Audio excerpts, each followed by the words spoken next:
Chronic స్మోకర్స్‌లో, tobacco చూవర్స్‌లో అంటే తంబాకు related ఏ ఒక్క product వాడినా, కొన్ని రకాల మాదక ద్రవ్యాలు వాడినా ఈ యొక్క వ్యాధులు వచ్చే అవకాశాలు చాలా ఎక్కువగా ఉంటాయి.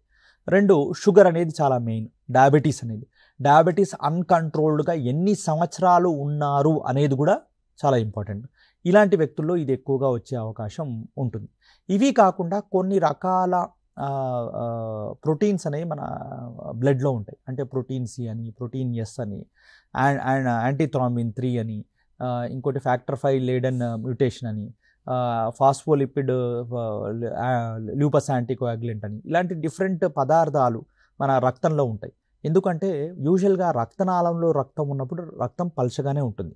కానీ అదే రక్తం బయటకు వచ్చినప్పుడు ఏమైపోతుంది, రక్తం ఇమీడియట్గా గడ్డగట్టుకుంటుంది. అదే రక్తం గడ్డగట్టుకోవడం రక్తనాళంలోనే ఉండి కొందరిలో జరిగే అవకాశం ఉంటుంది. ఎందుకు అవుతుంది? ఇందాక మీకు చెప్పిన ఏవైతే ప్రోటీన్స్ అని కొన్ని చెప్పానో, ఆ ప్రోటీన్స్ యొక్క సమతుల్యం రక్తంలో సరిగ్గా లేకపోవడం వల్ల కూడా రక్తం గడ్డగట్టుకునే అవకాశం ఉంటుంది.